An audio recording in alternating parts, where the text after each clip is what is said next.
President Trump met with Ukrainian President Zelensky and major European leaders at the White House to discuss the war and prospects for peace. The atmosphere was different. Cautious optimism replaced previous tension. Leaders spoke of a shared desire to end the bloodshed and find a sustainable path forward. But as always, the real substance was hidden behind closed doors. We've analyzed the key moments to bring you a concise breakdown of what actually happened and what it means for Ukraine and the West. Here are the 5 main takeaways from this pivotal meeting. The most striking feature of the meeting was not a dramatic announcement or a sudden breakthrough, but rather a noticeable shift in tone, a marked departure from the tension and uncertainty that had characterized previous encounters between these leaders. Civility and cooperation replaced past discord, as both sides made a visible effort to project unity and goodwill. The atmosphere in the room was lighter, with smiles exchanged and gestures of respect that seemed carefully choreographed for the cameras and the watching world. President Trump described the talks as productive, emphasizing the spirit of collaboration and mutual understanding. He spoke of progress, of bridges being built, and of a shared commitment to peace and stability in the region. President Zelensky, in turn, expressed gratitude to his partners for their ongoing support, highlighting the importance of international solidarity in the face of ongoing challenges. He thanked the United States and other allies for standing by Ukraine and spoke of hope for a brighter future. This sense of optimism is not just a diplomatic nicety, it's a crucial ingredient in any negotiation. Optimism can open doors, lower barriers, and create the psychological space needed for real progress to take root. It signals to all parties that dialogue is possible, and that solutions, however distant, are worth pursuing. The public display of unity, with Western flags prominently behind the leaders, sent a clear message to Moscow and the world. The West stands together, at least in appearance, in support of Ukraine's sovereignty and territorial integrity. This show of solidarity is itself a form of pressure, a reminder that Ukraine is not alone. Yet, beneath the surface, the meeting was notable for what it lacked. There were no new pledges of military aid, no fresh commitments of weapons or resources, no concrete timelines for future action, and no detailed frameworks for resolving the conflict. The folders on the table remained closed, the notepads largely blank. The rhetoric was rich, full of hopeful language and broad statements about partnership and peace, but when it came to tangible outcomes, the meeting fell short. Journalists in the room scribbled notes, searching for substance, but found little to report beyond the positive mood. When pressed for specifics, both Trump and Zelensky sidestepped direct answers. They spoke in generalities, emphasizing the importance of ongoing dialogue and the need for patience, but offered few details about what, if anything, had actually been agreed upon. This left many observers wondering, was the optimism on display a genuine sign of progress, or simply a performance for the cameras? Without evidence of concrete steps forward, skepticism lingered in the air. The press conference became a masterclass in diplomatic ambiguity. Leaders spoke at length, but revealed little. Their words were carefully chosen, designed to reassure their audiences without committing to any particular course of action. The positive tone, while encouraging, is only a starting point. Without a clear blueprint for next steps, it remains just that, potential energy, waiting to be transformed into real action. In the end, there were no new commitments, no breakthrough agreements, just a mutual understanding to keep the lines of communication open and to continue talking in the weeks and months ahead. The meeting succeeded in lowering tensions and resetting the diplomatic stage, offering a pause in hostilities and a chance to regroup. But the real work, the hard negotiations, the tough decisions, the crafting of lasting solutions, still lies ahead. The true test will be whether this carefully cultivated optimism can be converted into meaningful progress, or whether it will simply fade away, leaving the same old challenges unresolved. The headline proposal making waves in diplomatic circles was President Trump's bold call for a trilateral meeting with Ukrainian President Volodymyr Zelensky and Russian President Vladimir Putin. This announcement, coming at a time of heightened tensions and ongoing conflict, immediately captured the world's attention. Trump's vision was clear: bring the three leaders together, face to face, in hopes of forging a path toward peace that had so far eluded traditional diplomatic channels. Trump argued that only direct high-level talks among the three leaders could break the deadlock that has persisted for years. He dismissed the effectiveness of lower-level negotiations, insisting that a personal touch and his own reputation as a dealmaker could make the difference. According to Trump, the stakes were too high for anything less than a dramatic, top-level intervention. For his part, President Zelensky appeared cautiously open to the idea. He acknowledged the potential value of direct dialogue, but was quick to emphasize that any talks must respect Ukraine's sovereignty and territorial integrity. Zelensky's government made it clear that Ukraine would not accept any arrangement that compromised its independence or rewarded aggression. The Ukrainian leader's careful stance reflected both hope for progress and wariness of potential pitfalls. Yet, despite the dramatic announcement, crucial details were conspicuously absent. There was no date set for the summit, no location proposed, and no clear agenda outlined. The lack of specifics left diplomats and analysts speculating about whether the meeting was a serious proposal or simply a headline-grabbing gesture. Without a roadmap, the idea remained more of a concept than a concrete plan. Announcing a summit is easy.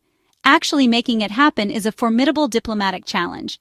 Organizing such a high-stakes meeting requires months of behind-the-scenes negotiations, security arrangements, and agreement on even the smallest details. The world's media may focus on the leaders, but armies of diplomats and advisors must work tirelessly to turn a promise into reality. The risks are high for all involved. Zelensky faces the danger of appearing to concede too much or legitimizing Russian claims, while Trump risks being seen as giving Putin a platform on the world stage. For Putin, the stakes are equally significant. He could gain international legitimacy or face backlash if the talks fail. Each leader must weigh the potential rewards against the very real political and diplomatic costs. Trump is betting on his deal-making skills and his reputation for unconventional diplomacy to deliver a breakthrough. He has often touted his ability to bring adversaries to the table and strike deals where others have failed. This summit, if it happens, would be a true test of that claim, one with consequences far beyond his own political fortunes. For now, the trilateral summit remains just an idea. No concrete steps have been taken to move it forward. The world waits for signs of progress, but so far the proposal exists only in statements and headlines.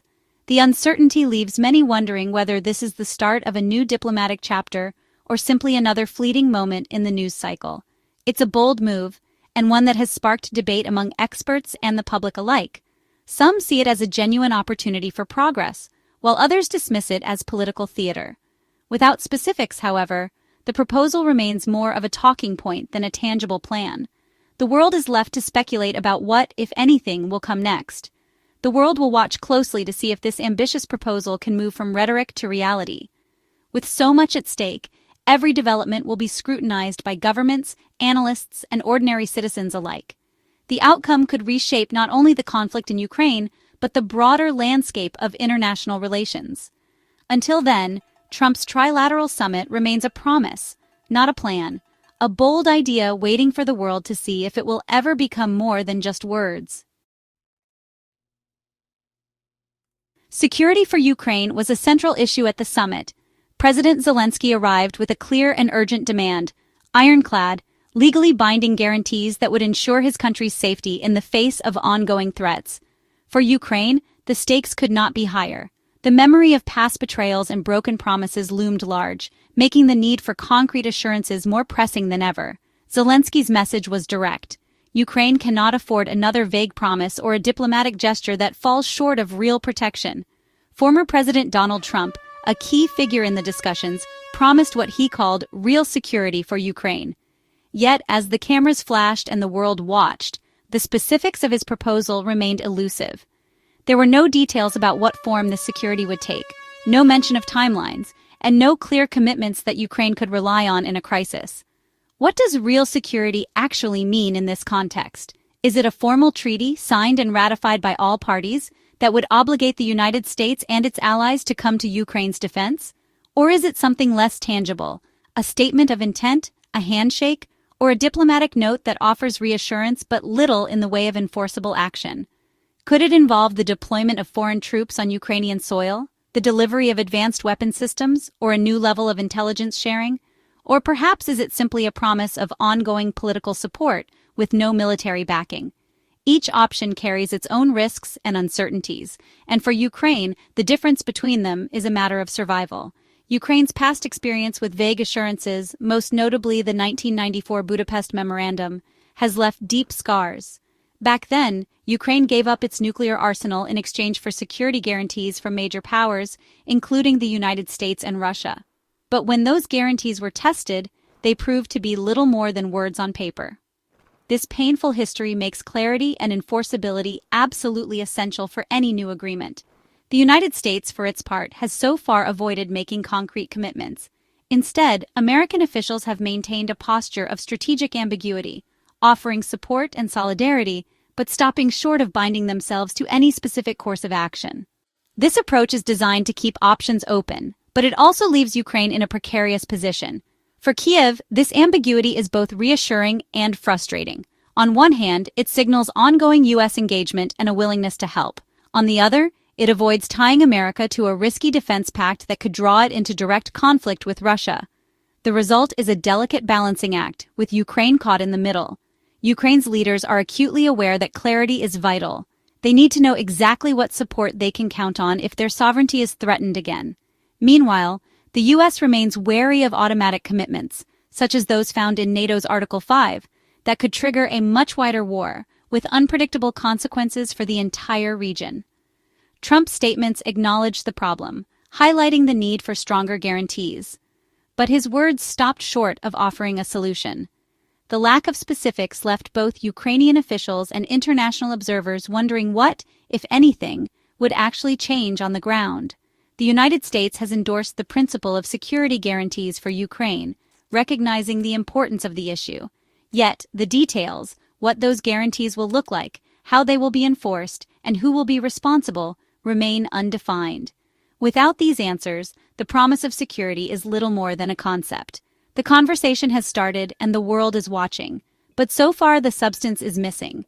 The outlines of a possible agreement are being drawn, but the hard questions about enforcement, consequences, and real-world action have yet to be addressed.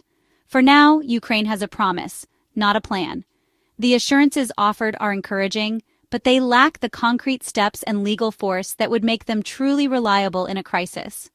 The hard work of defining real guarantees, ones that can withstand the pressures of geopolitics and the test of time, still lies ahead. For Ukraine and for the world, the next steps will determine whether these promises become a foundation for peace, or just another chapter in a long history of uncertainty. European leaders, France, Germany, the UK, pushed for Article 5-like guarantees for Ukraine. This signals a desire for real deterrence, not just vague promises. But Article 5-like is ambiguous. It's not NATO membership, which remains off the table. The term could mean military aid, not automatic troop deployment. Such a guarantee would need U.S. backing, which remains uncertain. Europe's push pressures the U.S. to clarify its stance and signals, resolve to Russia. The idea is powerful, but the mechanics are uncharted. The bar for Ukraine's security is rising, but the path to a real guarantee is still unclear. The most sensitive development came from Zelensky, who signaled new flexibility on the issue of territory. In the context of a trilateral summit, he said all issues, including occupied territories, could be discussed.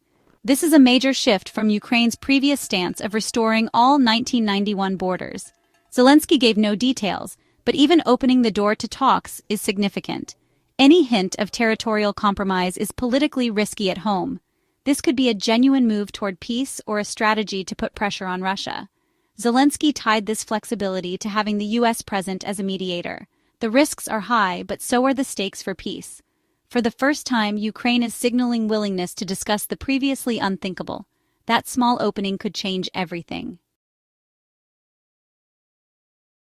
The White House meeting set a new tone and introduced bold possibilities, but no concrete deals. We saw unity, a proposed trilateral summit, debate over security guarantees, and new flexibility from Ukraine. Each is a potential step forward, but none are guaranteed. The optimism is fragile and will be tested by reality. Turning these ideas into peace will require courage and compromise. The path ahead is uncertain. Stay tuned for what comes next.